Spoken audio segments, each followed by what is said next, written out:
here physically, like one or two maybe on the phone. Jim Kirsten, I'm gonna help lead the meeting today. I think the first thing we're going to do is call the meeting to order, and then Michael Zavala, or Beth, I guess you're going to give some opening comments, or do we need to do Yes, the sir. minutes? Approve the minutes, yeah. Okay, we need to approve the November 17th, 23 meeting minutes. Anybody have any changes or suggestions? I move we approve the November 17th minutes. Is there a second? Second. Okay, Approval of January. yep, and then we need to approve the minutes from January 16th, 24, special board meeting by phone. Any questions or changes? No. Okay, all those in favor of approving the minutes? Aye. Anybody opposed? Passes. All right. I guess we're going to then have comments from director. Yes, thank you. Thanks, Jim, appreciate it. Well, good morning, everyone. Good morning. It's been a little bit, so hope you all had nice, happy holidays and enjoyed the great snow and now the spring weather that we're having. I don't have a lot of updates today, but just want to give you just a few things that are going on. As you all know, we're in session. So on Monday, I presented to the Justice Approach Subcommittee, which went very smoothly. Michael Zavala, who's actually in the other room right now, is our point person for our legislative work until we fill that position. So just as an FYI. We recently had a feedback forum at Fort Dodge Correctional Facility. Deputy Director Lamb and Joanna attended that meeting. Unfortunately, at that time, I couldn't make it because I was under the weather. But it sounded like it went well. Staff were there, very positive. We also had a statewide call with the wardens, the treatment directors, and the Board of Parole to discuss population management. Since Renee Schulte has taken over the helm as the board chair, we have built a very strong relationship with the board, stronger than it's ever been since I've been in this position, and we're very happy about that. So we can continue to work and collaborate with the Board of Parole, ensuring that the Board of Parole receives the information they need to make more informed decisions on releases. We have ongoing meetings with them, so that's been a very, very positive thing for us. Yesterday, we met with central office staff to discuss the training plan. So some of the things we have done through alignment and through the culture work, we surveyed all staff on what their training needs were, what they wanted. And so we met yesterday and talked about those kind of high-level things that staff across the state, and that's both the prisons and the CBC side. What we found out from that is that staff are really looking for training needs in communication, dealing with difficult people, safety, wellness, professional development, reentry, and leadership. And so what I think what we'll do is the next meeting, we'll do a more detailed presentation on the survey and the outcomes. So I can just give you more information, but I just want to kind of give you a high-level overview of the things that staff are wanting across the state in terms of training. So we also, finally, my last update, and this is probably the happiest yet saddest update. I want to thank Joanna, but she is leaving us. I'm not sure where she is. She's hiding somewhere, probably because she knows I'm going to say this. But she's leaving us for a new position. She's staying in the department. So Joanna and I have been together for about 4.5, 5 years. So she's been with me as long as I've been director, and I can't say enough about her. She'll be taking the position of a statewide security threat group executive officer. She's been working in that, always had her foot in that realm for many, many years. But I'd like to publicly congratulate her and thank her for keeping us all organized and sane. She does a wonderful job. Yeah, she does a wonderful job, and she's going to be very difficult to replace. She's been my right-hand woman, and she's going to be really, really missed. In terms of the transition, it's probably going to be a little bit, because we need to get someone in her place and trained. So we'll have her for a little bit, but this probably is her last board meeting. So I just want to, wherever she's at, if I'm looking over her head, she's in the hall hiding. Congratulate her. So I'll give her a round of applause. So, thank you. So that's all I have for my update. Any questions? No, but maybe could we get a summary of that survey result of the training request or whatever on the staff? Yes. It's kind of interesting to read. It's 101 slides. So It's a good read. Is there an executive summary? The first maybe 3 pages will give you a good idea, but I'm happy to share that with you all. We can do that. Thank So I'll you. make a note of that, since Joanna's not here. I better get used to it, right? I'll take notes because Joanna's not here. Right. Okay. Dr. Skinner, can we just ask a couple questions about Nicholas Crawford? I know that he Mhm. moved on also, so we want to make sure that we let him know. I really appreciated Nicholas and what he did for the department. Yes, So, yes. will he be still working in the department, or is he? He's over at HHS, Health and Human Service. He's a legislative liaison over there. I think they had 3 or 4 liaisons, so he's one of them. It was, you know, I think he was with us for at least 2-3 years. He did a fantastic job. We miss him a lot. I saw him actually on Monday at the Capitol, and I tried to ignore him because I told him I was mad at him. But I can't stay mad for long because he has been invaluable to this department as well. So he's doing well. He's still in the state, still contributing, still doing an excellent job. So yeah. Do you have a replacement yet? No. We have actually, we closed that position on Monday at 8 AM. And so we're gonna do screenings this afternoon. Good And luck. then our hope is to do interviews next Friday. Good. So we're moving as fast as we can. You're talking about population management. Is that more about the relationships with full board now and just Yeah, it's, being you able to know, manage people getting back to the community, Yeah. or are there other things going on? well, population management, you know, that's something, what we talk about is a daily operational thing. Right. And what we want to do now that we have a new board chair and, you know, full-time members, we want to make sure that they are seeing the information in these plans when we run people up, that they're given the right information so they can make good decisions and not have to guess or anything like that. For example, more specific details maybe about treatment plans or about housing. We want to make sure they're seeing the stuff they want to see that, and we put together a pretty comprehensive package, but we want to work with them to make sure they're seeing everything they want to see, and so they don't have to go digging for it. So that has been a real plus, having that ongoing collaborative relationship and those weekly meetings and check-ins and stuff like that. So, and as long as I've been director, we have not done that. And so that's been a really good thing for us. And the population is declining. It's steadily declining. We're at about 18.5% over capacity. So, and that was from a couple months ago, we were at 22%. So we're moving in the right direction. Thanks to all these great people out here doing the work. Any other questions? Good. I think I'll transfer the meeting back to Webster. All right. Hi, Webster. Good to see you. So Million is up. Thanks for your welcome statements there, Director. We're gonna move on to, the Emilio, as I said, Emilio Visitation System, John Newman.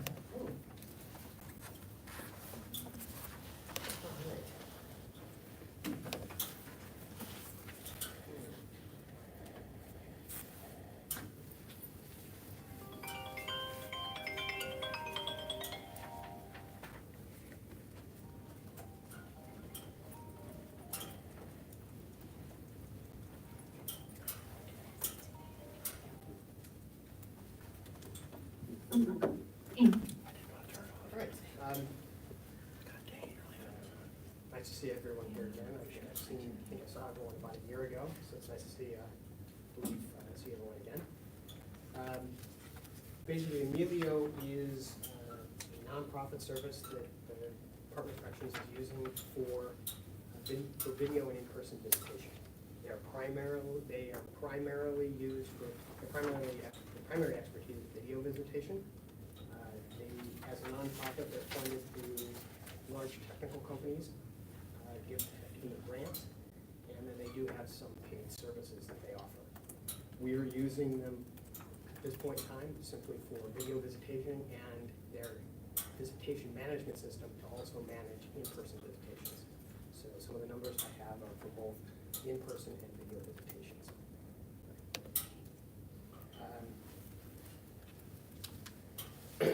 Over the, so based on the last year ending in the fourth quarter, there were, according to Emilio's estimates, 8,393 incarcerated individuals eligible for visits, and of them, 4,306 had signed up with Emilio to use their service.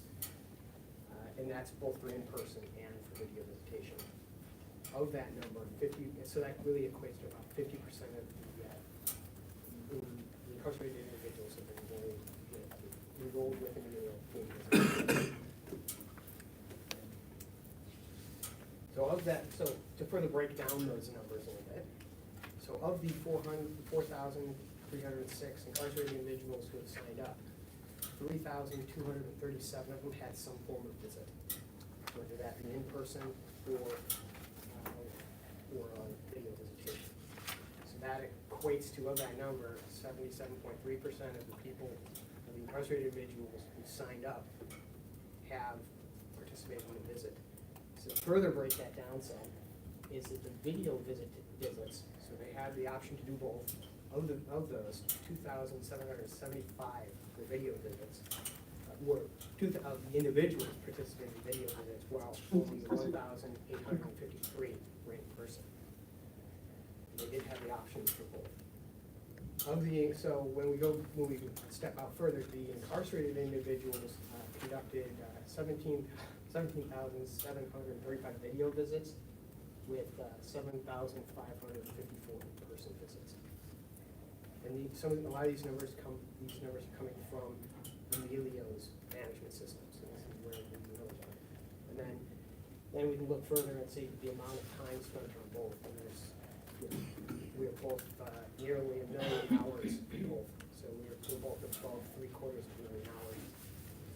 And then a final piece of interesting information about the participation is 6.4, so per every 2 weeks, 6.4 hours of video per person on an average, 6.4 hours video visit compared to 4.1.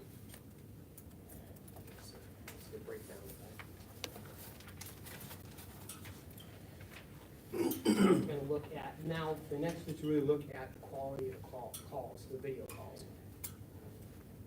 As a median, based on this, a median rating of 5 out of 5. Now, how is that median rating come up with? Is to look at the amount, the breakdown of call quality from reported call quality after the calls, and looking at how many people reported excellent, great, good. So we're looking at 88.8% of people who participated in visits rated it at good or better for their visits.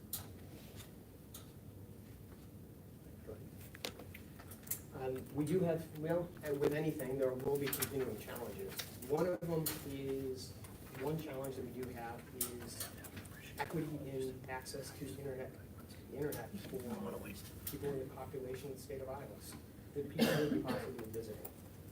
So that's where the consistency in internet quality that varies across the state. And that is something that impacts us that we don't have a lot of control over. It's something we're conscientious of. The next is awareness, is really building awareness of Emilio and that being a system for us for video visitation to everyone, both incarcerated individuals and families.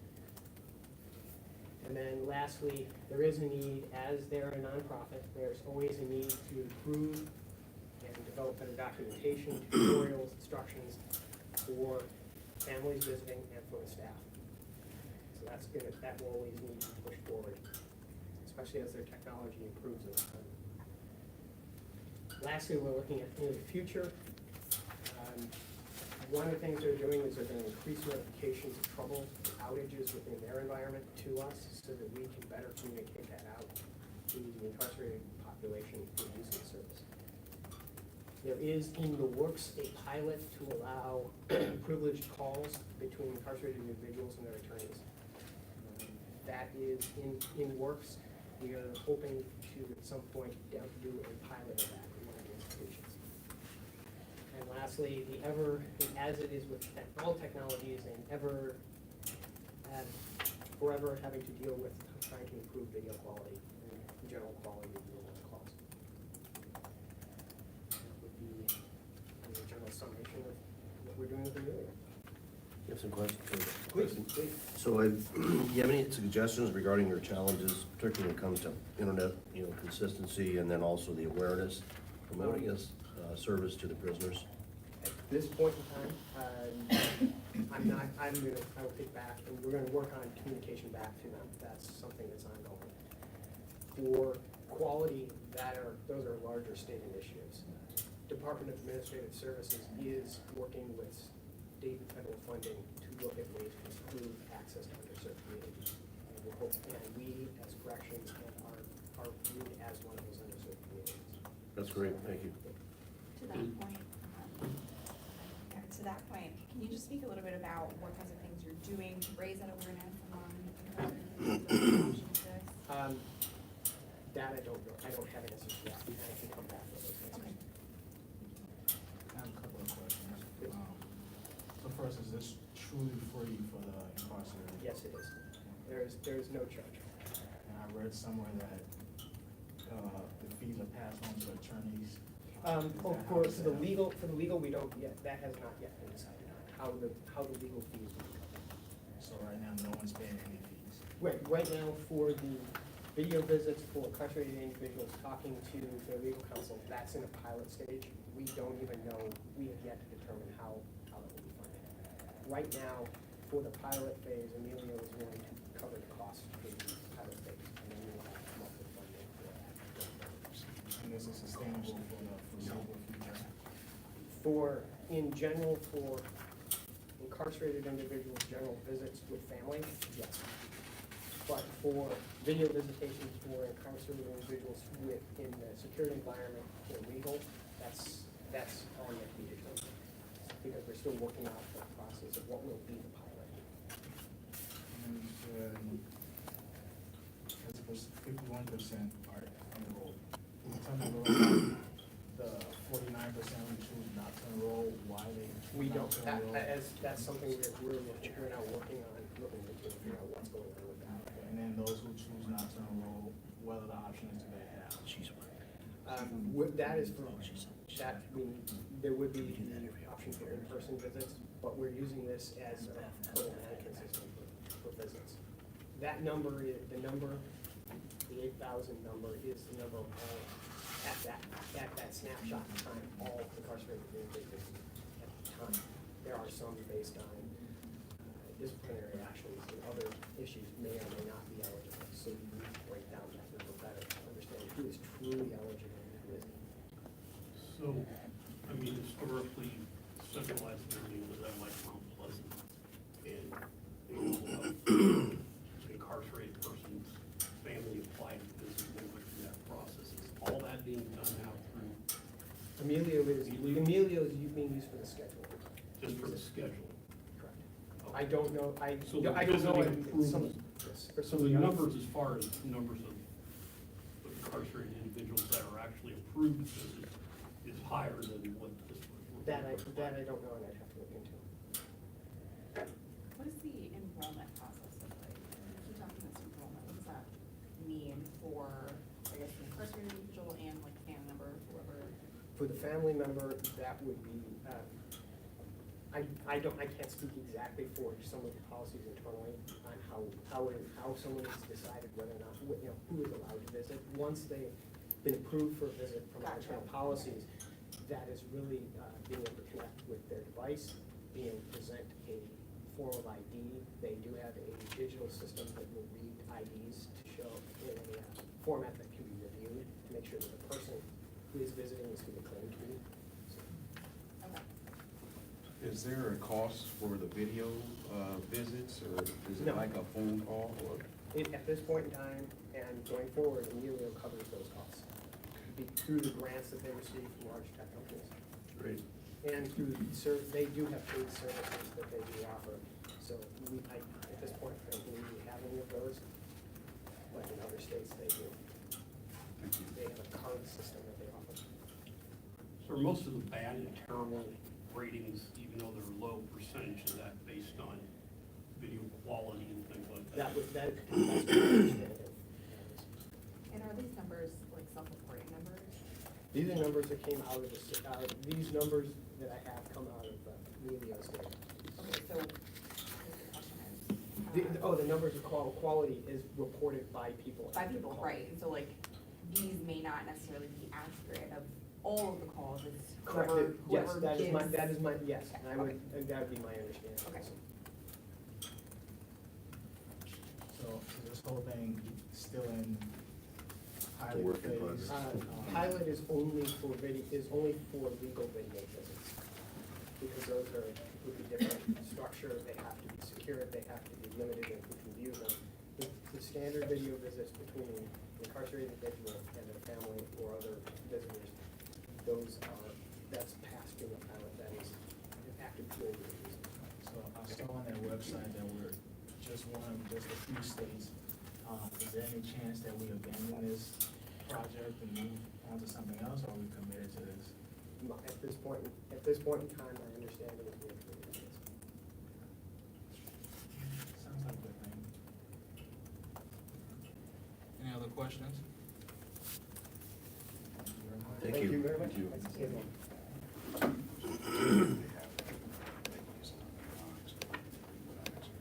Oh. Did you have any questions, Becky? I do not. Thank you for asking. All right, next, we'd like to welcome Mary Roach from Victim Services. Good morning. Good morning. Morning. Yep, I'm Mary Roach, Director of Victim and Restorative Justice Programs. You know, in corrections, we like to use the acronym, so OVRJP. When you see OVRJP, that's our office. It's made up of myself, and I'd like to introduce Madison Elbert.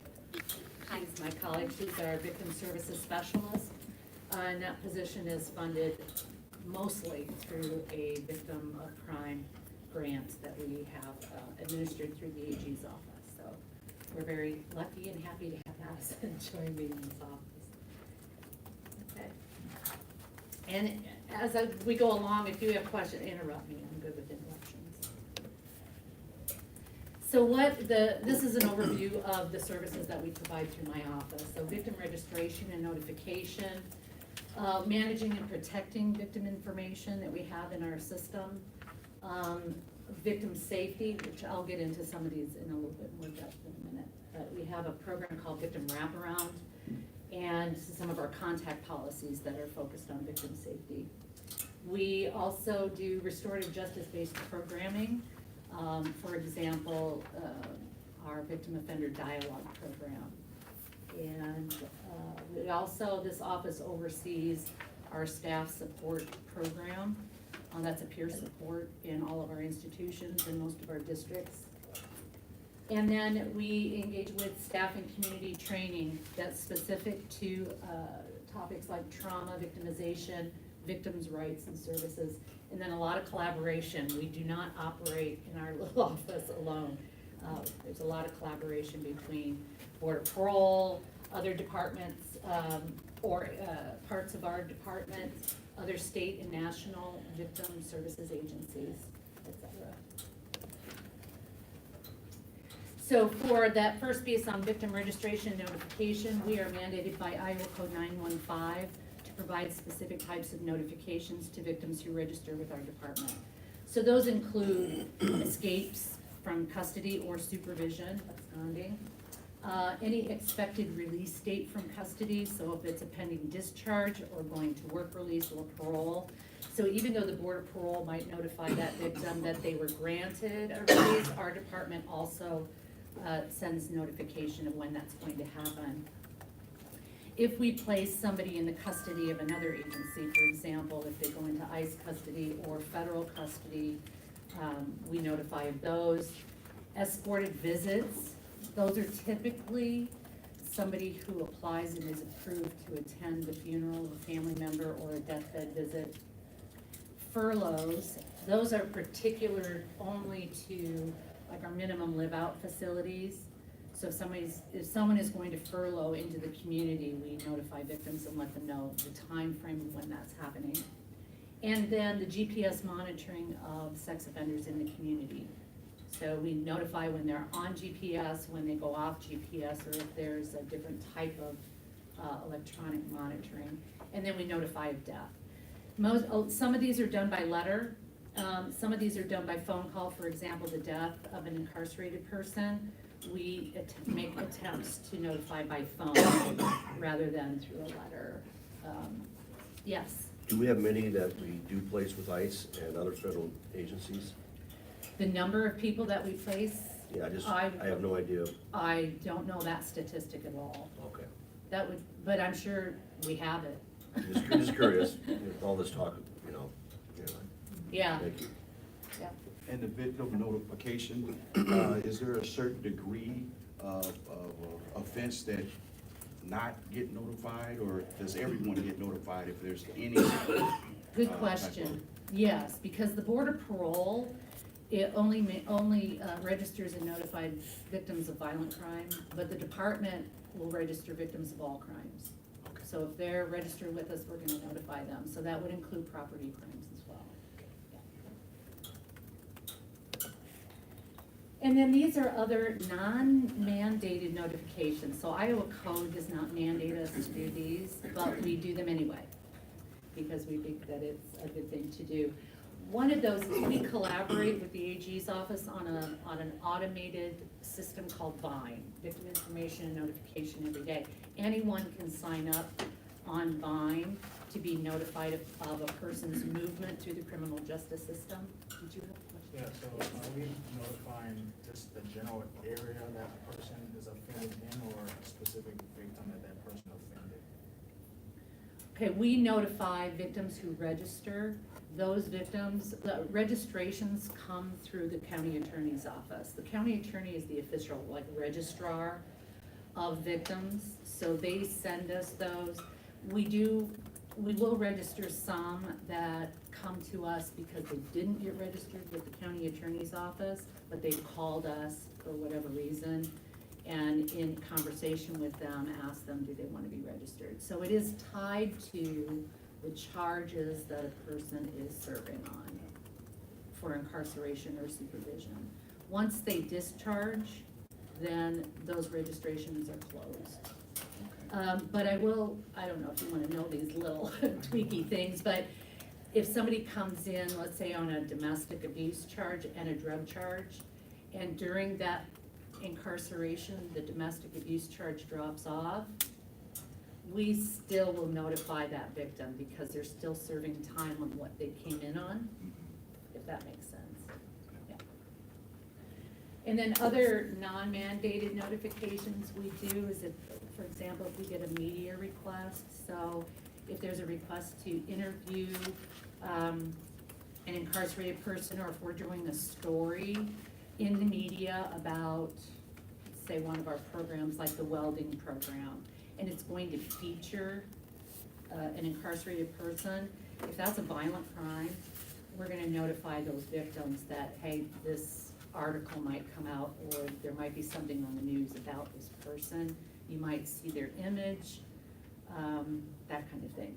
So those are typical media requests. And then if there's like a major change in somebody's custody status that wasn't anticipated, like for example, a law change affects someone's sentence, then we might end up doing notifications to those victims to let them know what's happening. Regarding media requests, families have a say in whether or not a story is published that mentions their name or likeness. Yeah, when a media request comes in to do an interview with somebody who's incarcerated, that gets decided through our, well, it used to be Nick Crawford, and probably in consultation with our director and others, especially if it's a severe violent crime. We often will deny that because of victim sensitivity, that those may or may not be approved.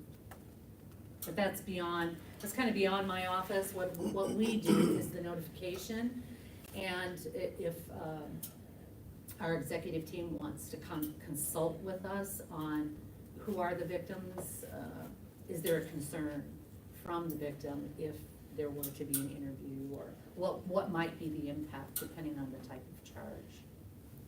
I think Does that just- make sense? And just in general, in my experience, if there was gonna be a media of any kind of program, an incarcerated person was gonna have their picture, if they had, we asked them if they wanted, and they signed a release. I mean, otherwise they were blurred out or something like that, so they weren't put out there on. I'm talking more about the victims. If you write a story about the incarcerated, that involves a family that was traumatized by something, they had to relive that whole thing in the news. I think about that all the time, watching all those shows on TV, that Yeah. forensic files. Right, And out there, anyone They can don't solve they it. don't have to get permission from people, and we have victims in Iowa that have had their stories displayed like that of a loved one and their murder in a TV show, and they had no idea that that happened. Or sometimes even in training, using videos and photos for training of cases where victims didn't know it was going to be there, and they find out. That's not good, so we try to avoid that. If nothing else, just that they're aware, so they're not caught off guard by that kind of media attention.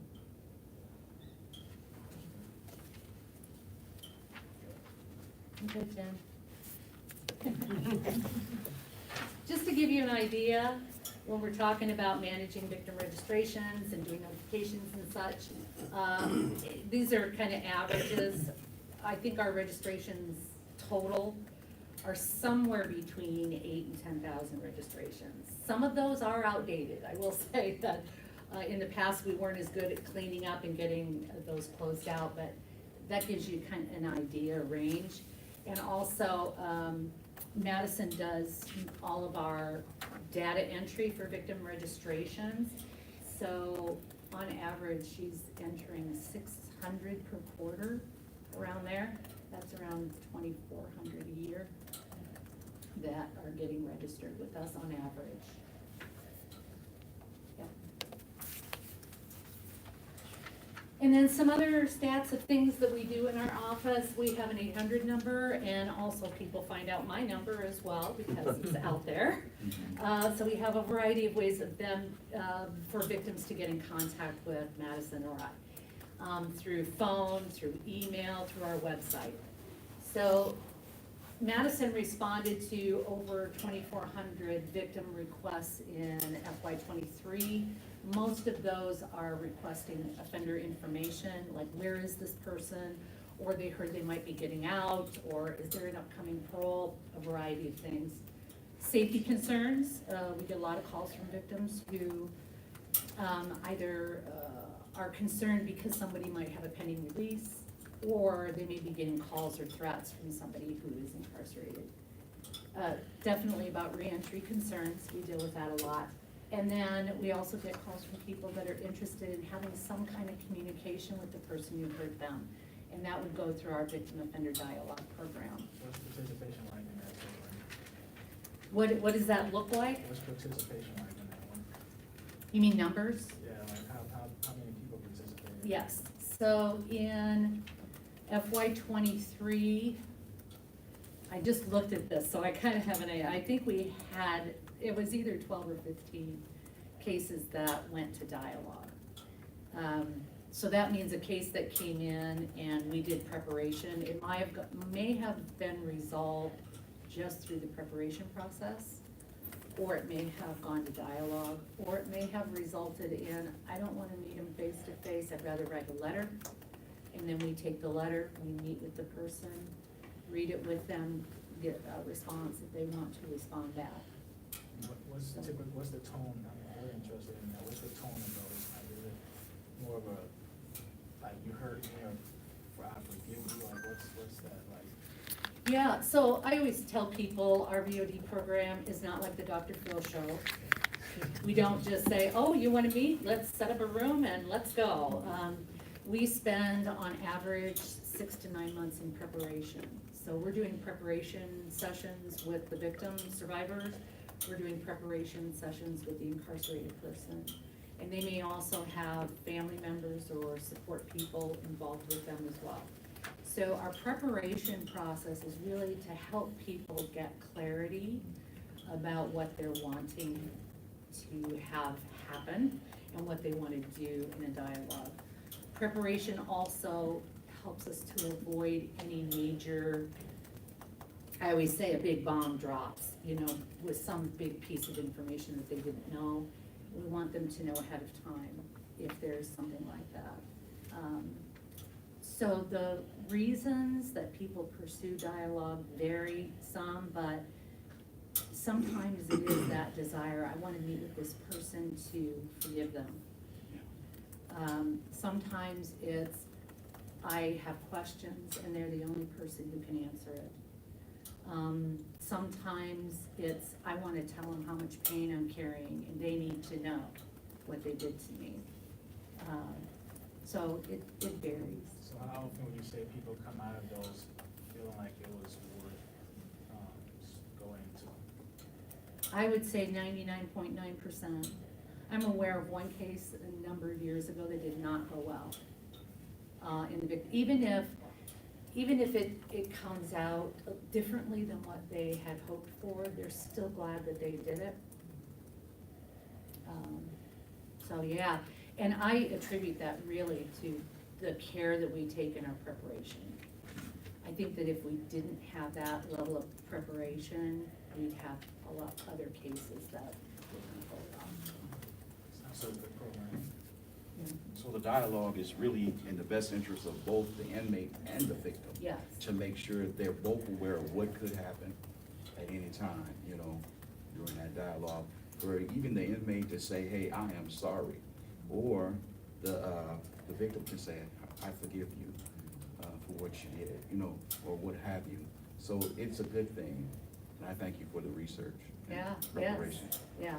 We've had our dialogue program since the 90s, and it's grown. We used to process maybe 3 or 4 a year, and, you know, we're around 15. That probably doesn't sound like a lot, but they're intensive. So, you know, we're having meetings with the victim, then we're having meetings with the inmate, and we give it space to breathe.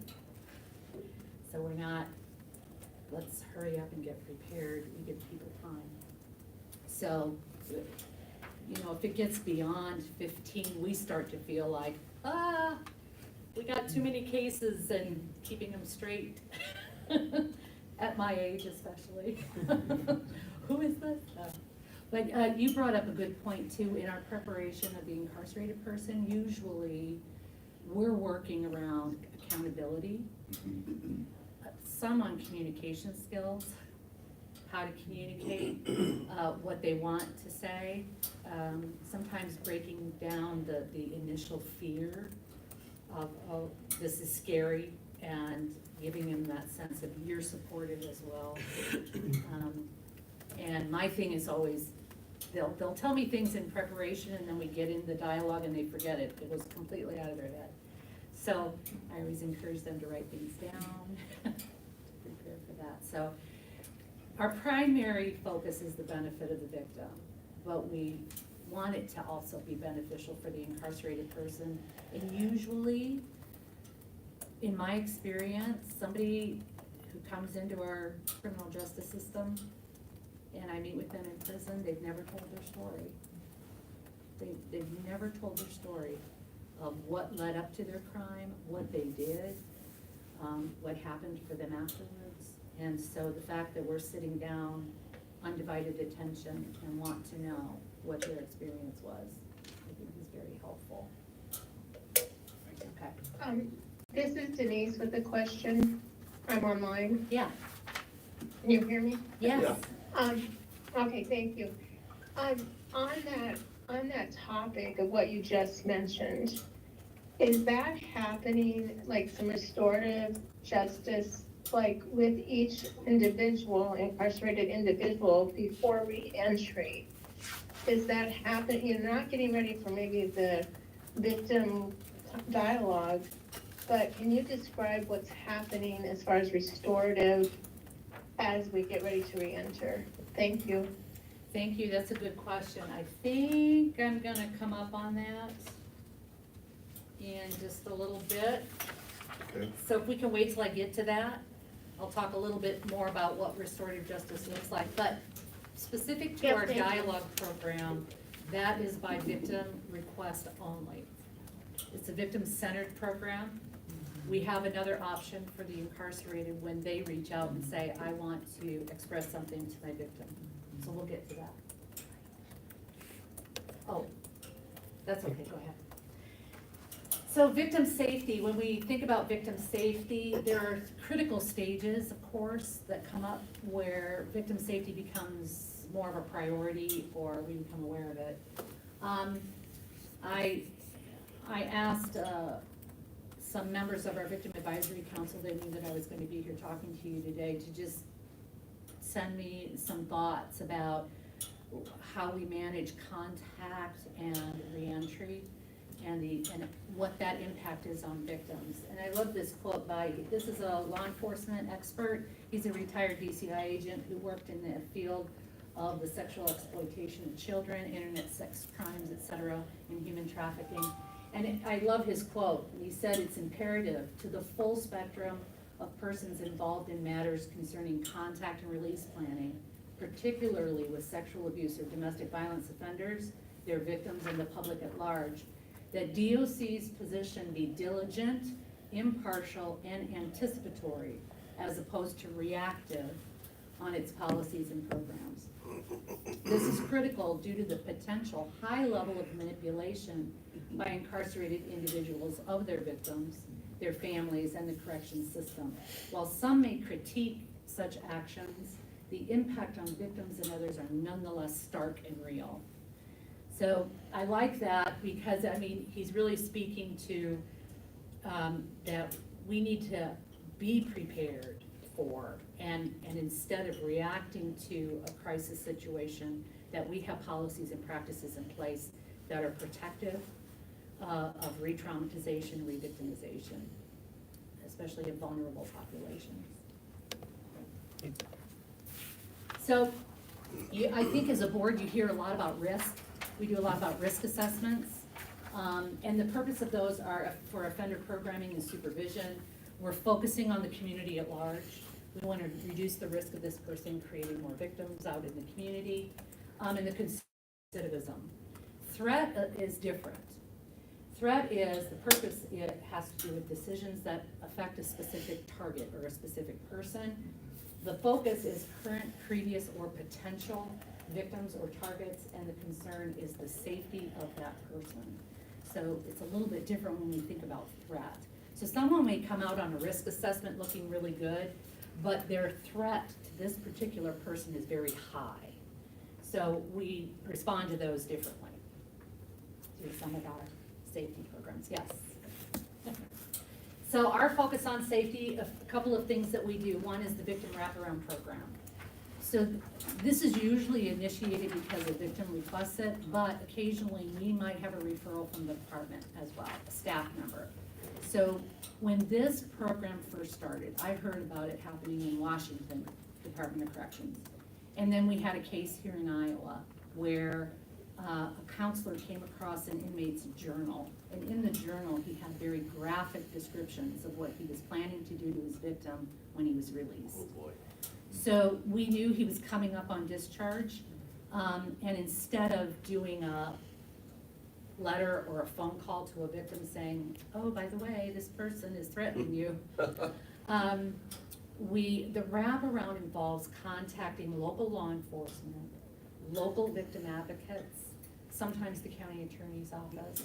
In that case, we contacted local law enforcement, and fortunately, this victim worked for their department, which was like, oh. So we set up a meeting, and then we offer that option. Do you want to hear? How much of this do you want to hear? Do you want to know the details of this threat? And then do safety planning with those who are in attendance. That's how we got started. What a wraparound typically looks like now, most of the time it's a domestic violence case, and the victim is contacting us and saying, "I'm afraid this person's getting released." And so we set up a meeting with the victim, any family members, coworkers, sometimes for their kids, they have school people there, and law enforcement advocates, et cetera, and our staff. And what we do is we talk about what is the concern, what's the threat, what's the history here, and then safety plan.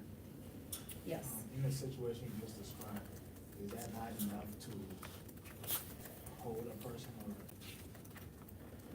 or something if you can see if they're actually planning something on release?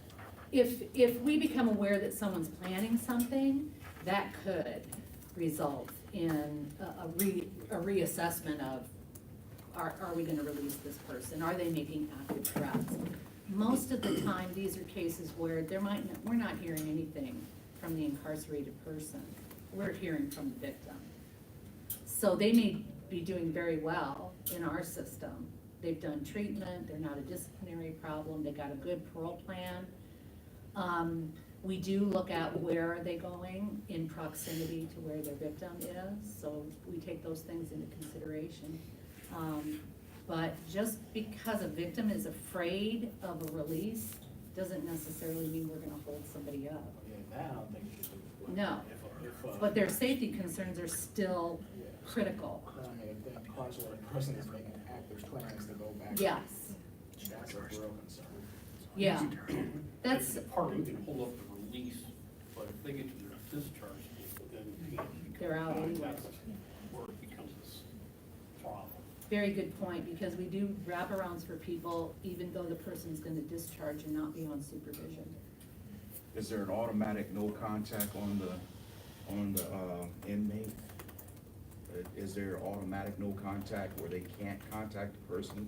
So there are three different things that affect contact between an incarcerated person and a victim. One is, do they have a court-issued no contact order? So if that's in play. If they're getting a parole or a work release, a standard condition of release is no contact with a victim or their family members. And that can be modified, and we'll talk about modifications in a minute.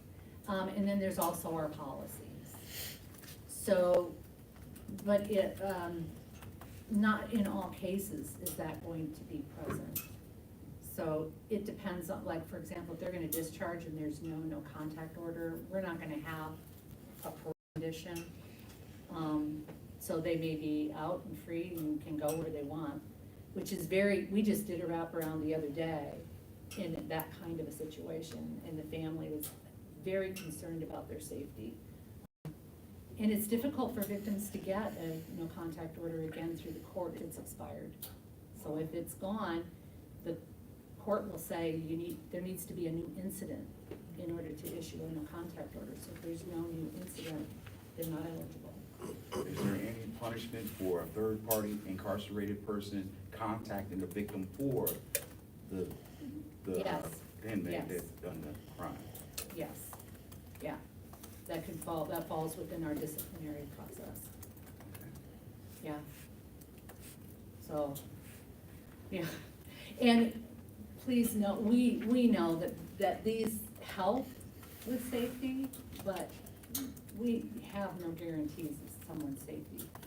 We don't, but we can enhance their safety by offering these things, giving victims information so they can make good decisions, and providing them with resources, and connecting them with their local resources is helpful. The other thing that we have is called the victim input statement.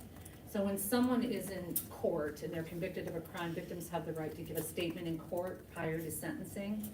Our victim input statement is similar, but we're really asking them, do you have concerns about this person while they're incarcerated? Do you have concerns about them when we're planning release? So they can do this online, or they get it when they're registered. We send a registration letter that has a form in there that they can fill out and send to us as well. And that's where they can let us know, please, I don't want them to live here, or I work here, and I don't want them coming around my kids, or, whatever that might be.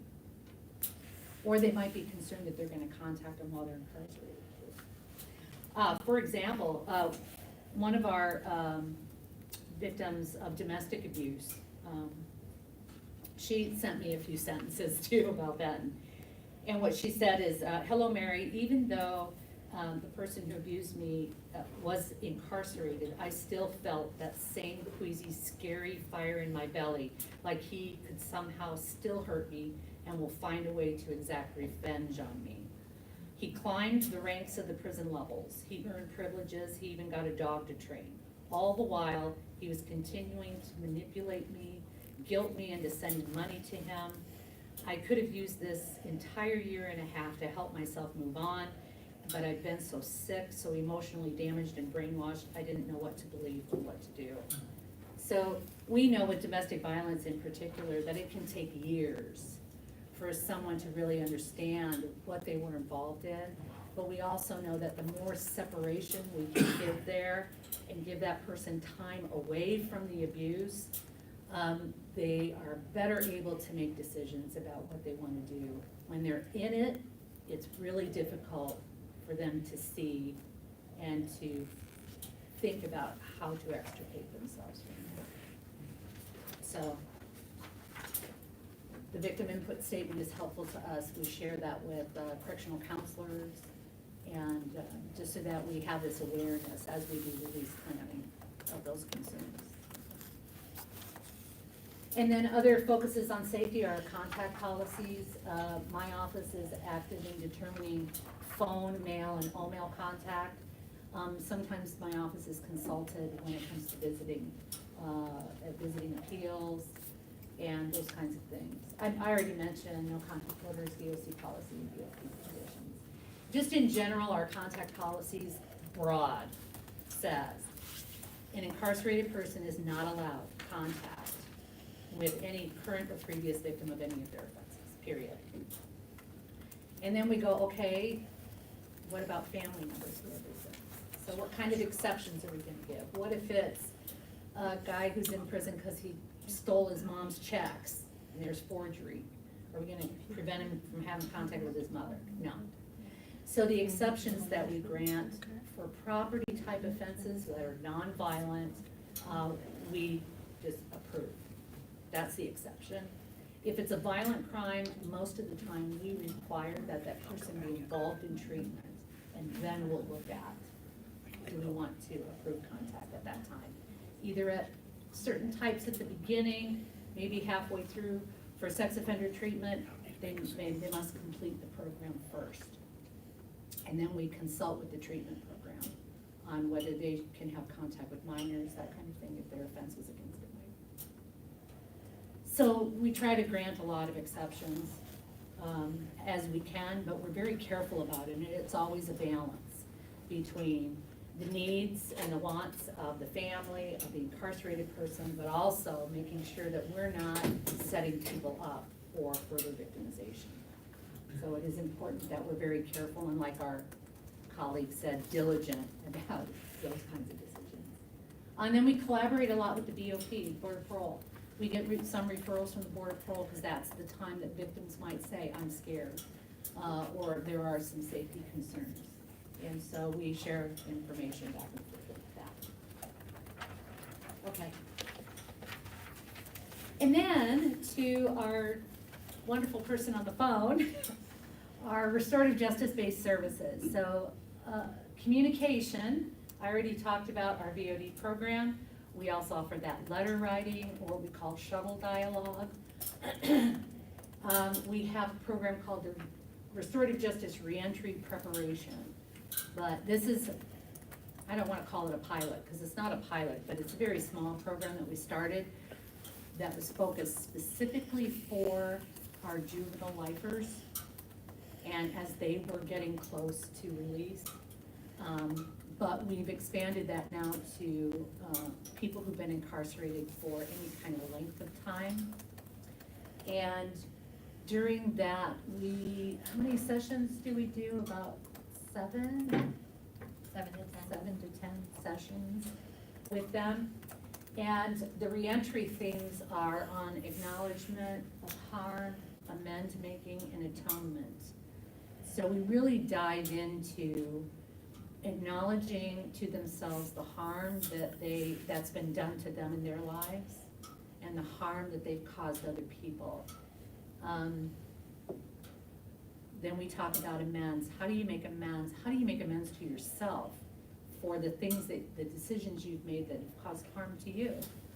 But also thinking about their family, the impact on their families, and how do you make amends to victims where you can't have any contact with them because they don't want it?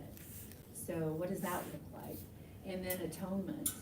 Atonement is more about looking at just how I've taken from through my criminal behavior and the damage that I've done, not just to people, but maybe to my community. And atonement is about how do I make up for that? when you have somebody who's taken a life, those are really deep, difficult questions. How do you atone for the fact that you killed a person? That you took away that person's life from their family? So our sessions with them are pretty deep and serious. And again, these are conversations that they don't normally have. But from a restorative perspective, restorative justice really posits that crime is about people, not just violating a law.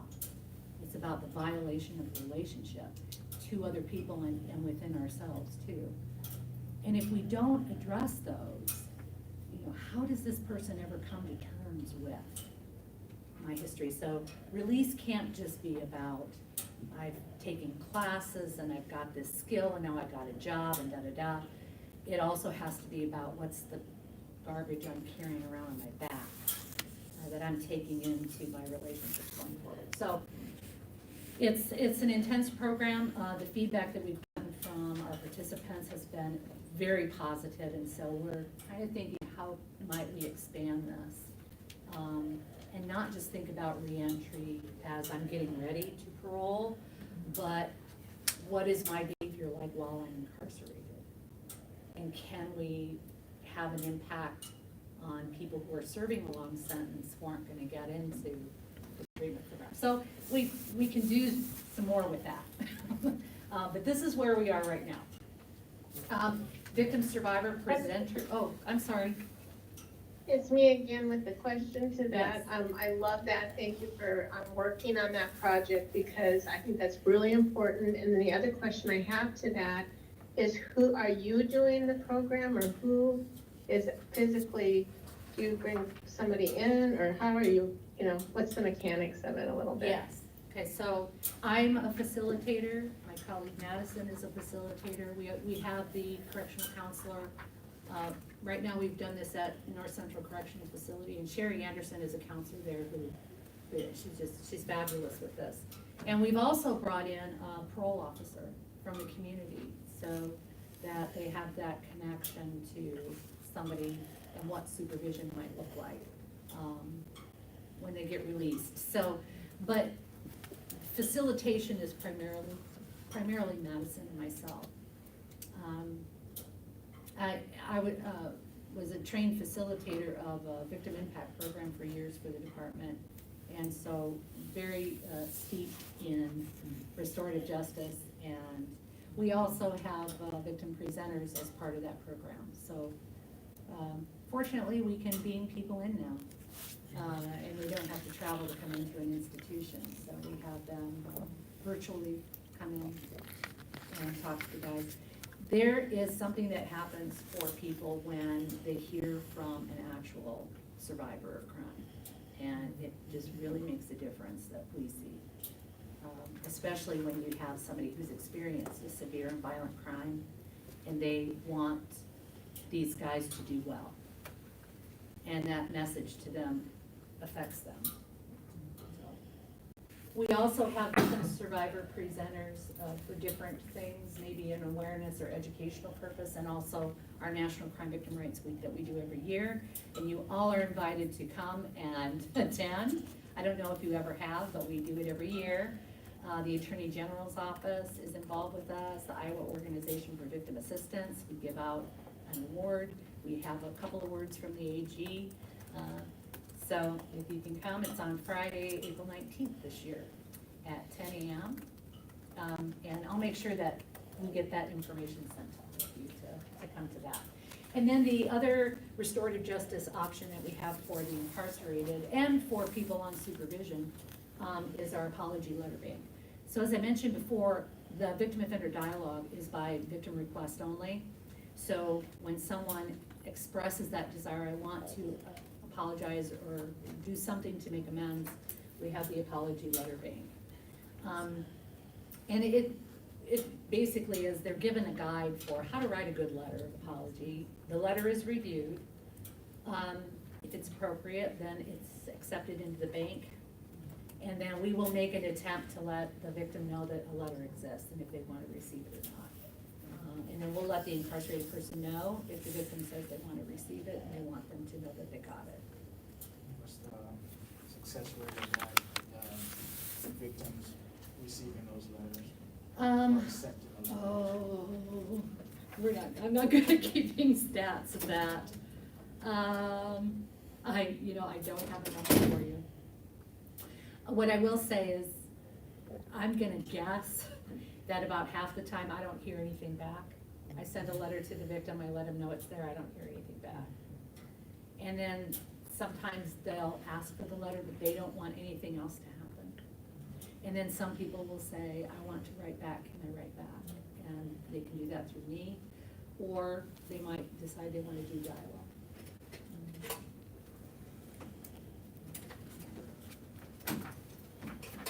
Let's see. We're almost done.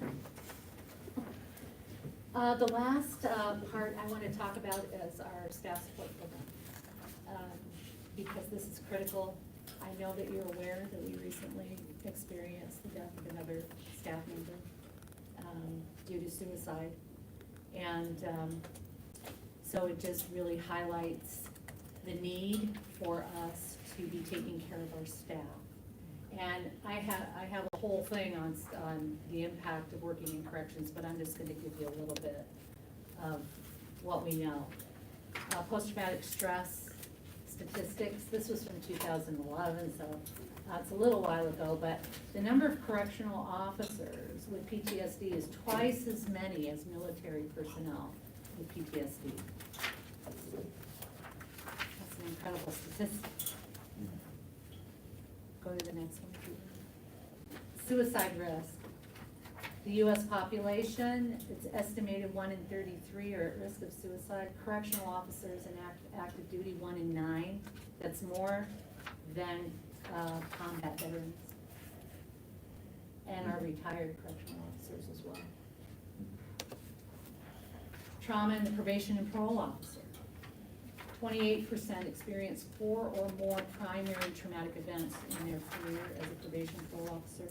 44% have 3 out of 4 symptoms of secondary traumatic stress. 56% experience vicarious trauma, and 67% experience symptoms of what we call corrections fatigue. What the factors that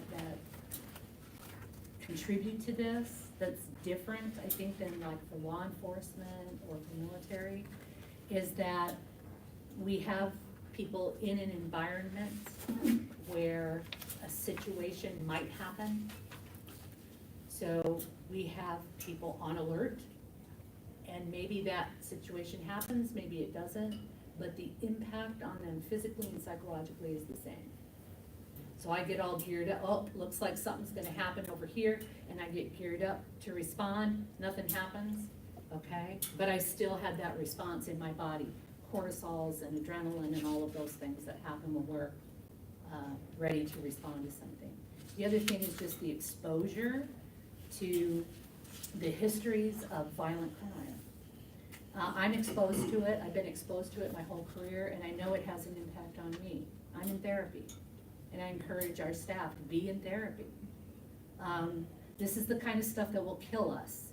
We know that on average, and this is a US statistic, after retirement, the lifespan of a correctional officer is about 5 years. That's not good. No. So we know in our wellness program, we have a wellness program that we're looking at strategic planning around how do we get better at helping our staff develop skills to deal with this in healthier ways, to be mindful of how is this affecting me. And so our staff support program is one of those tools, that we have peers that are there to recognize when someone is dealing with an issue, to offer that support. They know the resources available to them and to offer it. To respond to a critical incident. So for example, when the murders happened at Anamosa a few years ago, we had staff support from all over the state coming in to help. And whether that's helping with staffing or going into the kitchen to wash dishes so other staff are relieved. It can look like about anything when we're supporting staff. So, and when there's a death in a staff member's family, same thing, that we're responding and offering support. excuse me, Yes. how long is the training courses to try to prevent staff from getting, how often do staff have to take training courses? Some type of training to protect them from, to know what to do in case of a. Oh, like personal safety training? Yeah, personal Or safety mental, even training. mental, I think they do it once, what? even mental. Even mental, If, you know, Yeah. some- yeah. We're better with the personal safety, but I don't know, I'm not a trainer, I can't answer that, but I bet Beth can answer that for you. But our wellness committee, we exist, and we are currently working with the National Institute of Corrections. We got working with them on developing a strategic plan specifically to address wellness. So, you know, there are things that are there that exist, but how well we've marketed some of those things, we can get better at. So, yeah, I'm looking forward to where we're going from here. We're really, I know that you've heard about everything that we're doing around culture and with the alignment, and there's a lot going on. And wellness is one of those pieces that we've got a huge focus on. And so we're hopeful that things will get better going forward. And the statistics I gave you were national. So I don't have statistics for you that are specific to Iowa.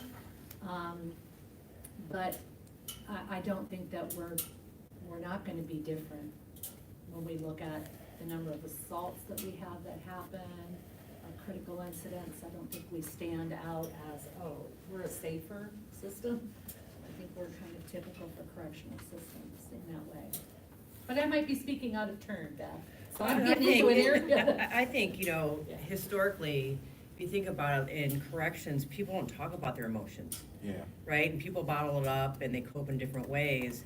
And so now we're trying to develop a culture of wellness, that it's okay to not be okay, right. and that those services are there and available to you. So I think that's why all this wellness and these surveys are saying staff want it, but historically, no one ever talked about it. And you probably know that, Mary, being around for so long, not for so long, but you know what I'm saying, for a while, anything like that, for a couple of years. Experience. But, yeah, you're very experienced. But we are starting to get staff, it's becoming a part of our common language. We talk about wellness, and then, and mental health, referrals. It's okay that you're experiencing, some trauma or whatever that may be, that we Reactions. wanna support that, but historically, we never really talked about it. You gotta take away the stigma. Yeah, we gotta Yeah. take away that stigma, and I think that with all this wellness stuff we're doing, we're taking away the stigma. People are saying, yeah, I'm going to therapy, I'm doing this, it's okay, it doesn't mean that you're broken, you can't, or things like that, it means that you're a human. And we wanna support the human aspect of people, because this work is very hard, and very Yeah. difficult. Yeah, Yeah. thank you. Thank you. Okay, so, summary. Kind of have an idea of what my office does and the kinds of things that we're involved in, and really pleased at how this office and the kinds of services that we offer really has grown and become more integrated into corrections. We really need to have a balanced system of justice. The criminal justice system, it doesn't just involve the people that, we can't work in a silo, in other words, that we're just about the incarcerated or those on supervision. It's bigger than that. And so we need to include victims and community concerns and all of that. I appreciate your time listening. Great report, thank you. Yeah. Thank you.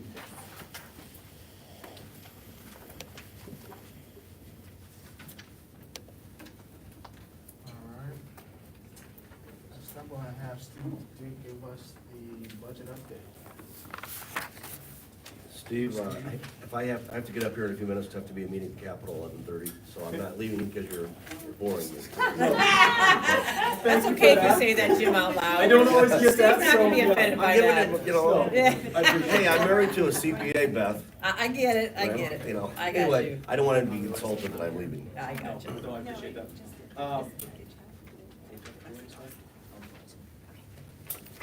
Good morning, board members. I morning. just wanted to give you take an opportunity to give you kind of an update of where we're at for FY '24, the current year we're in, and then what we've got as far as governor's recommendations for '25 that have come out at this point in time.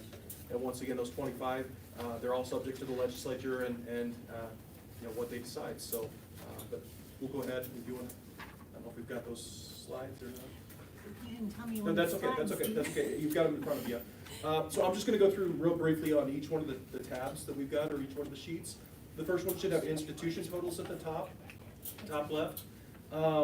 Overall, you know, we would expect, this is through December, we couldn't do it through January because that ended yesterday and didn't have time to process that, but through December, we would expect to be around 50% on all of these different areas. So the institutions, as you can see, bottom right, the percent of actual budget that's been spent, we're at 48%.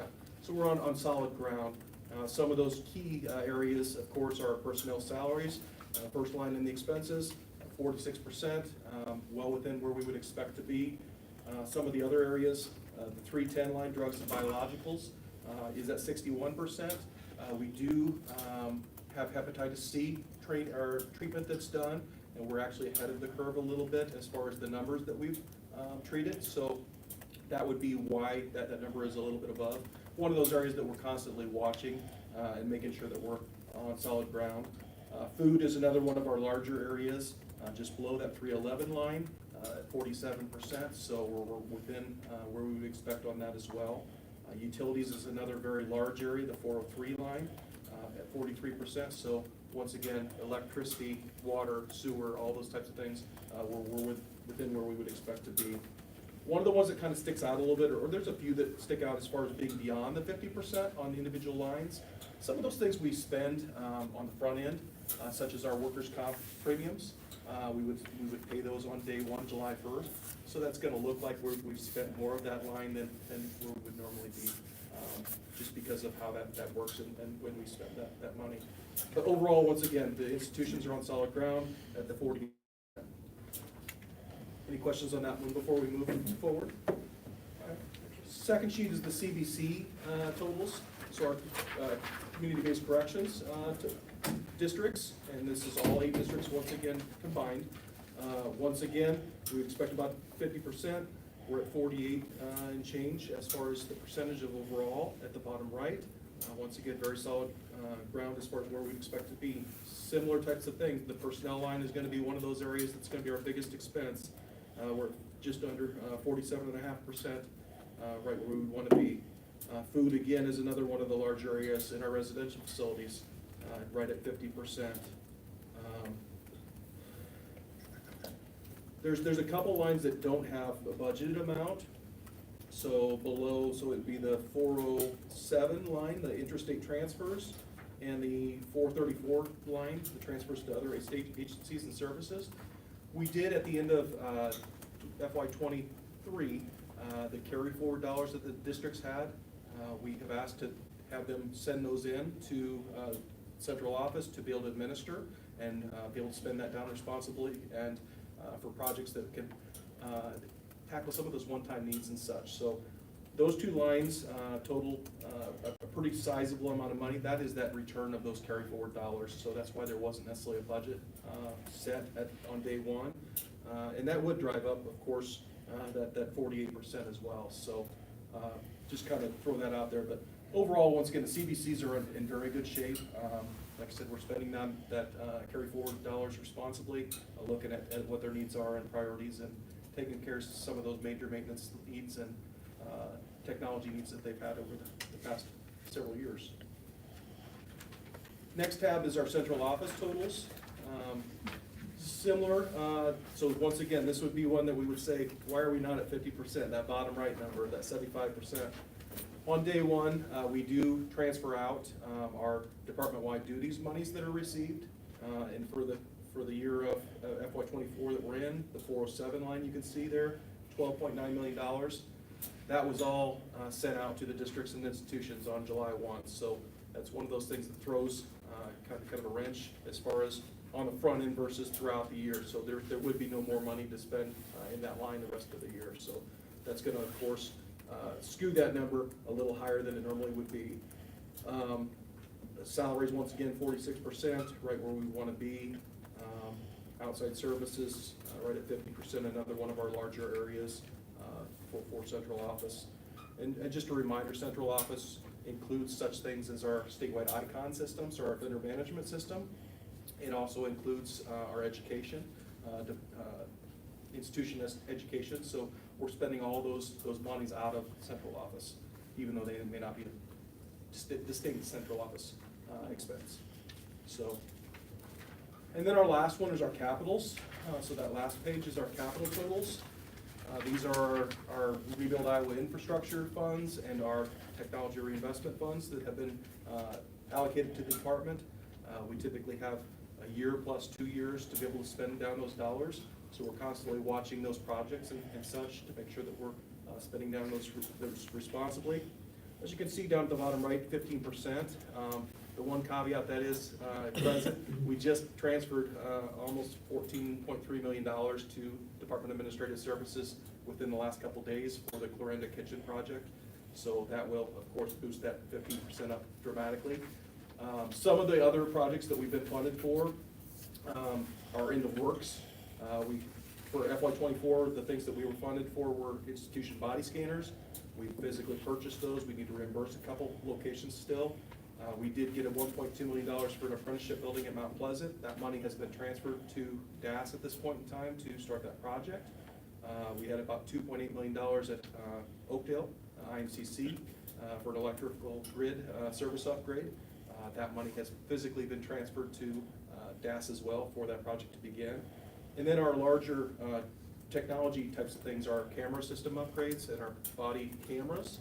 We are actually in discussions and working with the old OCIO, Dom Dewitt, their IT component, to make sure that we've got a vendor selected.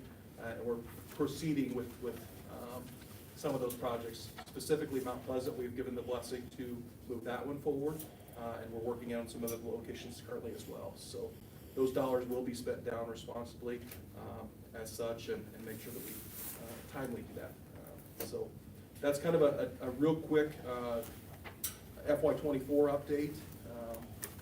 Are there any questions or concerns or anything that you want to bring up before I go to 25? Okay. I'm going to go ahead and move to FY25. Should be a landscape type of document. Kind of left to right, we'll kind of go through. So of course you start with what we had in FY24, a total of just over $430 million. That first column to the right is our distribution of our A34. So as I talked about that $12.9 million, we physically had to do that out of our appropriation in 24. In 25, we physically moved those dollars to those locations. So from day one, they would start with that appropriation on their books. So that's just a net zero, moving those dollars to those sites. That third column is the department-wide duties, similar to that column for the 12.9. In FY25, the governor has recommended $8.6 million for department-wide duties, just ongoing expenses. Typically would be some of our salary increases, benefit increases, and just other increases that we would see throughout the department. Similar, we would allocate those out to the different areas, districts and institutions, and the following year we would put that in their appropriation, just as we were in that previous column. The next column is our CO increase to $24 an hour. Currently we have at Fort Dodge and Anamosa, we have it in place to start our new ROs, or our new COs at $24 an hour. And anybody that was below that was brought up to $24. This would implement that statewide. What is that up from? What's that? What is that up from? Up from, so they start at a little over 2041. 2041 is the normal starting wage. So the So- 24 is now the starting. For those two institutions, and this proposal would put that in place for all of our institutions for our correctional officers, correct? And that's about $1.9 million. We would spread it out as necessary for making sure we take care of those needs. Following column is inflation costs for food. We took the consumer price index and multiplied that out times what our current spend is to be able to project what those additional costs would be for our districts and our residential facilities and also our institutions.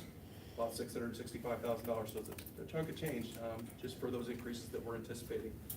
We had asked for inflation costs for electricity, nothing was granted, so there's nothing in that column. And then that final column is central office positions. We received, in the governor's recommendation, 5 positions, and I'll list those off: chief of staff, a local agency data safety officer, a special programs coordinator for field services, in community-based corrections, communications analyst, and a wellness manager. As Mary just stated, and the wellness manager was something we wished for a long, long time. Just couldn't do it on our own, so this is a way to be able to put that in place and really make it a priority for our department. Those other positions are very important towards our strategic plan and our vision of where we want to go, and will allow us to get where we need to go. So total of just under $600,000 for those 5 positions as well. Overall, 2.76% increase, about $11.9 million to the total of $442 million for a request. Once again, this has to go through legislative approval. There will be discussions back and forth. We're hoping this is the low end, but you never quite know until we try to get into those discussions. So then the last piece is a spreadsheet or a document that I had given as far as our technology and our rebuild Iowa infrastructure, so our capitals requests.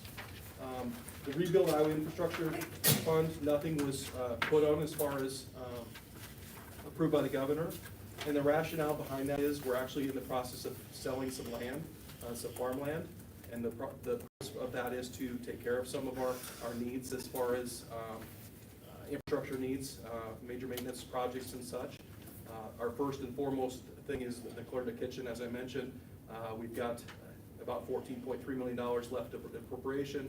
That project is going to be higher than that, so that will be our first project that we'll put some of those farmland sales towards. But we will definitely be looking at other opportunities that we can tackle some of those things that have been ongoing for a while. Either have been on our capitals list for a long time, or priorities of the department that we want to move forward. So it's a good opportunity. It's about 3,000 acres total. We're hoping, we don't know what those bids are. We actually sold our first parcel that you guys approved in January, and that actually sold for a little over $2.2 million, so at Rockwell City. So we're hopeful that those will be fruitful, and we'll be able to do some very good things. The TRF proposals that are on here, 2.4 or almost $2.5 million additional camera system upgrades.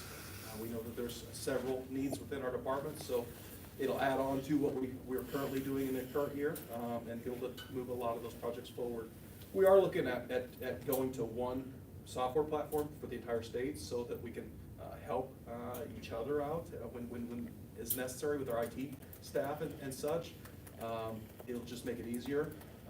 It's a newer technology. We're trying to get away from the old cameras that are granular and not the best of quality, and get to the IP types of cameras that will give a better image and give us better security. So, second item is a pharmacy bill counting sealing machine at IMCC for $200,000. We currently actually just put out an RFP within the last month or so and have gotten responses and are getting ready to award a bid.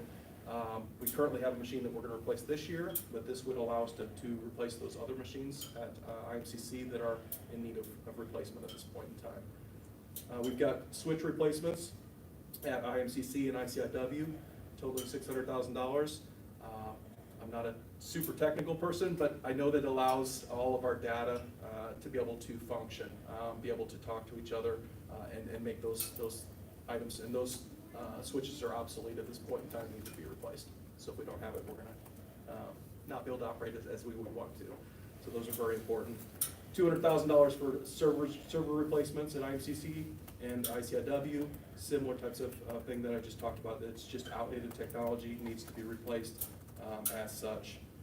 And then the last item is $139.5 for CDC technology upgrades. And there's a list of items, but really it's servers, it's computers, it's things that have been put off to the side for a number of years, video conferencing equipment for the meetings and such, that just needs to be tackled. This is a way to be able to tackle some of those projects. As I mentioned earlier, the carry forward dollars is another avenue that we're using to tackle some of those projects as well. So very happy with the $3.6 million that's been recommended by the governor for TRF. So that's what I've got at this point in time. If there's any questions or. Yep. I'm not sure if this is right time or if it's for you or for the director. Will we be hearing at some point about the Anamosa situation, and are you budgeting for that? Is this the right place to budget for that? Can you go a little further as far as? The whole lawsuit situation, do we need a budget for that, or do we need an update on that? So, and I don't know specifically, but a lot of that is going to be Attorney General related, and will not necessarily fall in the department. It's past the year that we're currently in, so a lot of that stuff will be settled through, with the AG's office, or litigated, as such. So We it's won't- outside of corrections now. That shouldn't have any impact on our budget per se. Correct.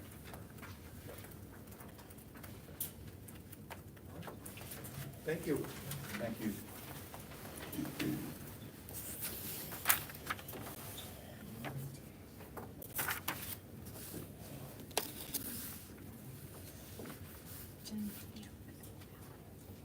So that's Steve. Next up, we have Michael Sabala. Utility easement. Good morning, welcome everyone. So I'm here to present an easement request by the city of Coralville, and this concerns the Iowa Medical Classification Center, which is a prison over in Iowa City. So what's happening here, the city has been doing a lot of what I would call like capital infrastructure improvements, and one of those is to the sanitary sewer lines. There's been a lot of growth in North Liberty, which is a town right north of the prison. A lot of families from the prison, a lot of families from the university are kind of calling North Liberty their home now. So the city needs to increase the capacity of the sanitary sewer lines. And so this is the proposal for an easement for them to, this is the broken yellow line is where the proposed easement will go, and this is the prison right here on the top portion.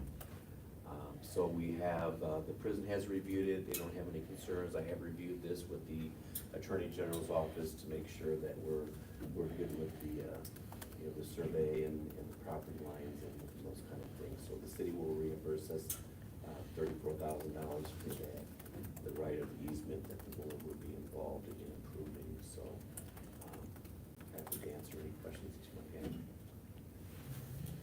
Any question, anyone? Second. Then I motion the approval of the IMCC utility easement. Second. All right, thank you so much. Let's say aye. Aye. Aye. All right, ayes have it. Thank you. All right, next we have our public comment period. All right, you'll have, is it 2 minutes? 2 minutes to speak. First up, we have David Rosenmeyer. That's correct.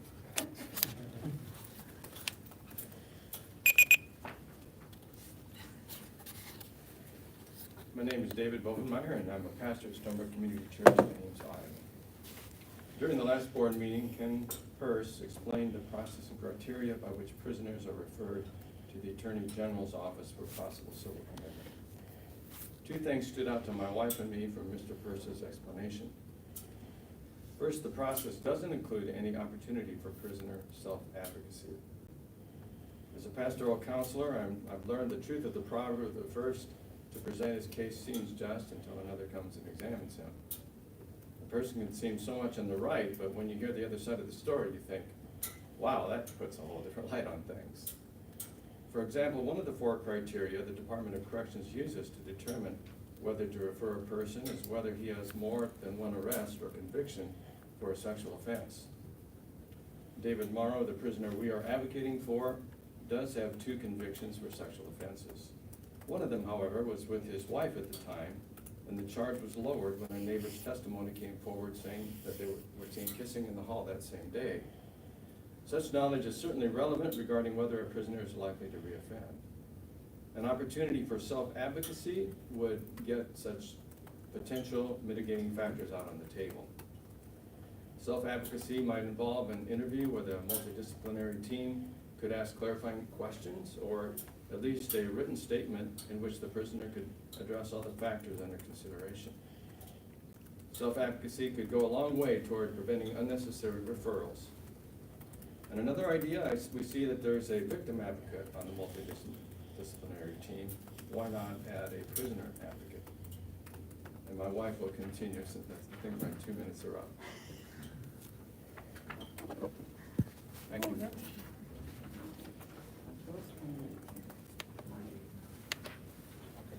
before you start the timer.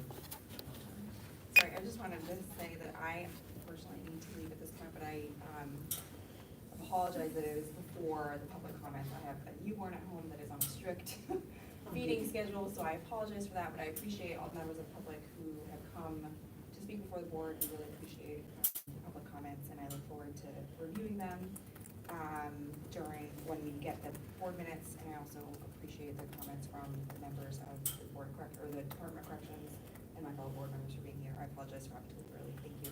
You don't need to apologize. Congratulations. It's a very lovely job. Ready? Okay. I'm Dawn Goldenmeyer, and I will continue where my husband left off. Our second observation is that the multidisciplinary team's evaluation seems to be weighted towards pre-prison offenses more than what's happened in prison or in treatment. Taking David's case, treatment completion, check. Risk assessment, extremely low, 3 out of 48. Institution disciplines, 19 years report free. Length of sentence, 21 years served. Discharge date, 13 more years.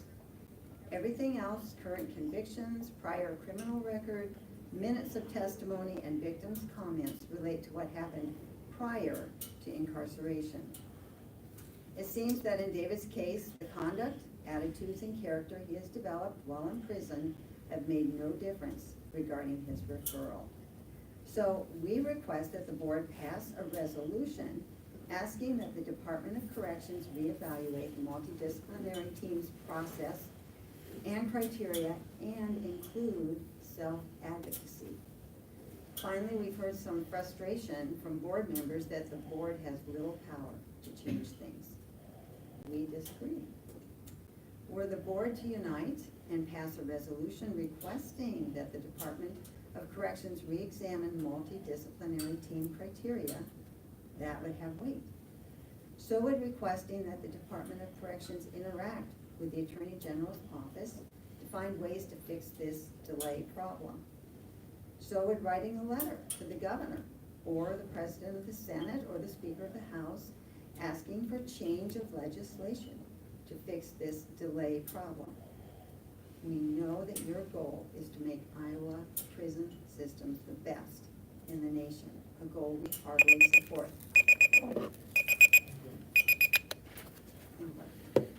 You can read the rest.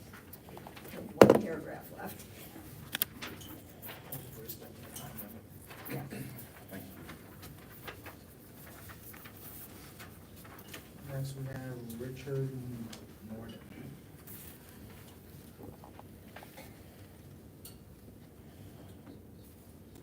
Good morning, I'm Richard Norden, Des Moines. I'm an officer in Iowa Cure, which is an organization that advocates for those in Iowa's prisons and their families, and I also have spent many years working for public libraries and continue to do so.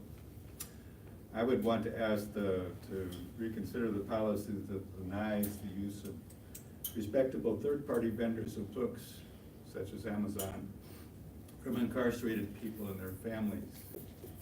We frequently get letters from inmates in Iowa prisons about how this restriction frustrates efforts to improve oneself. The available vendors, I believe there are 2, have limited selection of books, and families on the outside are denied the bond of giving books to their loved ones in prison. It's well documented that reading reduces recidivism. Bob Waxler, professor of the University of Massachusetts, who's been working on this for many years, puts it well. He says, reading teaches empathy, complexity, how to face shame, and how to build personal dignity. And many people weigh in on the value of reading. Oprah Winfrey says, what I love most about reading gives you ability to reach higher ground and keep climbing.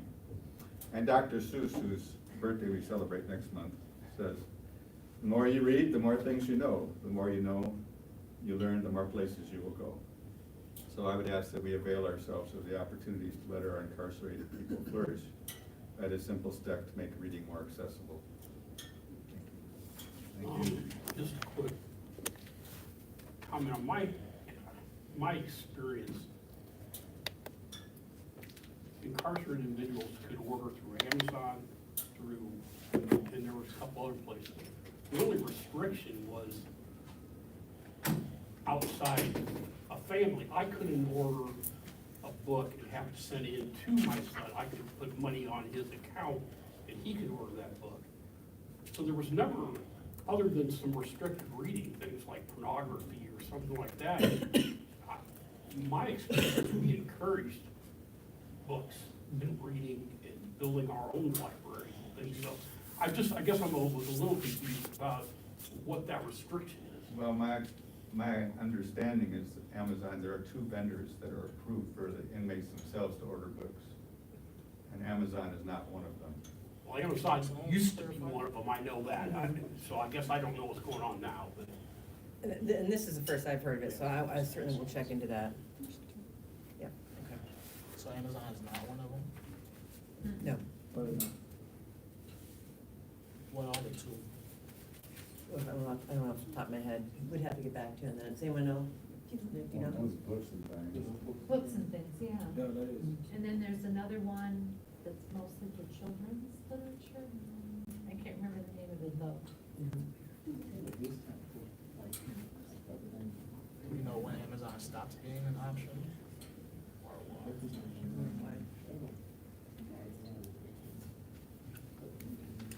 We can get you more information. We'll get you more information on that. Not entirely able to, it starts with an A, and the last name looks like Cell. Amelia's? Ruth?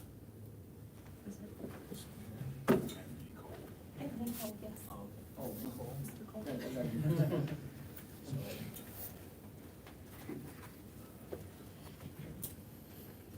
Afternoon, how you doing today? I heard what everybody was talking about today, and I just get to it. And I want people to know that it is a journey, but the system do work. I came into the system, I realized, steady listening to all these complaints about the system that I can't change. If anything I do, it's gonna take a lot of work. I realized I had to change the most important system, that's within me. Once I changed the system within me, I was able to not allow the system without to become a problem. So since I've been out, I've been out a year right now. I've been working 2 jobs, I've got my janitorial business. While I was incarcerated, I started a program called the Leaders Program, Learning, Empowering, Dissolving, Educating Right Solutions. The program was in Fort Dodge. I started where I talked to Dave Costello, who was there as the security director. He allowed me to sell pints of ice cream. And the money went to like DSOC, to people that was in need in the community. And the program got big, a lot of people started coming. And so what I wanted to do was, left Fort Madison in 2012, I wanted to give people what I had to have, ship and perception. And so what I have learned, I was there to educate them because people educated me. And I just want you to know the system really does work. And since I was there, I decided to start my own clothing line, my jewelry line. I wrote 2 books, published them while I was in prison. You know, there's staff members there that will work with you if you're consistent on what you want to do. I'm not saying the system is perfect. It's like everything else in life. It needs updating, needs some adjustments. But sometimes in that system, we have individuals that are selfish. They rely to their parents and loved ones as if the problem is the system, but it's them. I witnessed that. And I'm not trying to expose no one and put nobody out to be bad people, but we all here for a solution to work together to understand the system so everybody come out better. That's what I look at, and that's what I'm trying to do. And my whole thing is to get out as a motivational speaker, to try to uplift people and not disturb people from falling back into that pit that I fell. Thank you for your time, for everything you got. I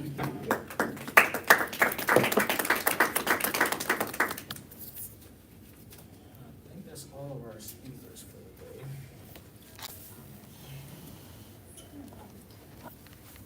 We'll enter our open discussion period. Board members? So few of us now. I would like to just state that I grew up with Anthony, and I thank God for you, Anthony, and I thank God for what the system has done for you. I've witnessed you go through some changes. I've seen you make those positive changes, and I know that the system works. I know, Dr. Skinner, you're doing your best. I know that the system is working, and you said it, there's some flaws in there. There's some updating need to be done. But sometimes we count out people who are incarcerated. And we think that they don't have the ability to be rehabilitated. But there's a rehabilitation program going through the apprenticeship programs, through the chaplains in the prisons and so on. And so I really, really appreciate you and your wife taking out time today to come to our board meeting, because we need to hear some positive things also. We hear so many derogatory and negative things, but we need some positive things also, because it does depend on what's inside of you and what you truly want.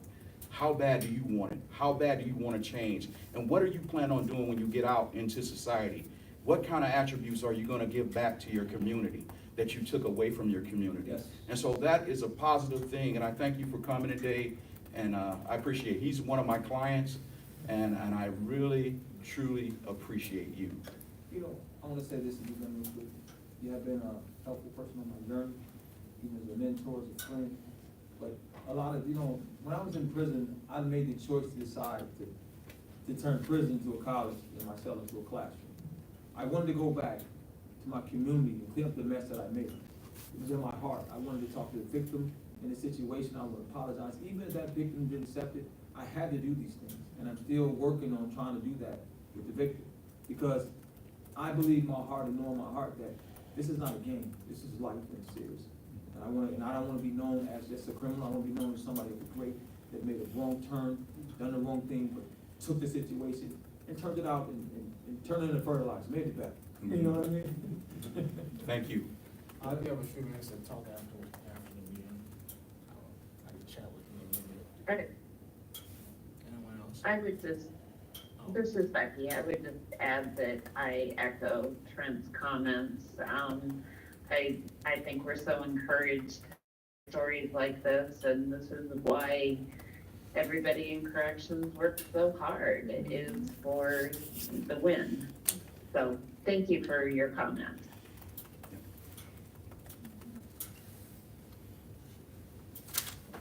This is Denise, and I thought this was a really good meeting today.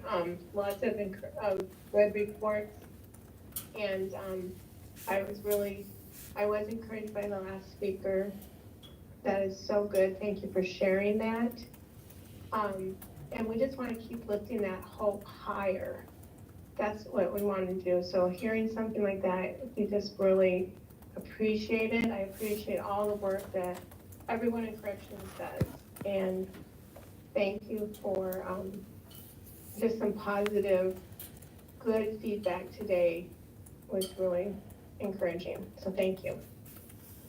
Yeah, ultimately our goal is to produce more Anthony's, more stories like that, more people like that. Yeah, that's really heartening to hear the story. So, yeah, like I said, I'll be able a few minutes to talk. I want to chat about some of the other things you said up there. And I think one of the key things to me was, yes, corrections, and we set the table, but Anthony chose to eat. He chose to do all the work and do those things. It was his effort that made him where he's at today. So that's great. And I also want to, thank Mary again for all the work you and Madison do. And it's tough. I also would like to thank you, Mary, because I have a daughter and a wife that's in corrections. And so I know that sometimes they come home and they have different type of stories to tell and so on. So I know how, their psyche can be off a little bit sometimes, but help is necessary. And I thank Dr. Skinner for making sure that there's proper counseling and proper meetings and all type of things to make sure that they're okay. Thank you. All right, no one else has anything else to say? Motion to adjourn this here meeting. Motion. All right, all in favor, say aye. Aye. All right. Aye. We are Aye. done here then. Have a lovely rest of your day, and we'll see you in 2 months.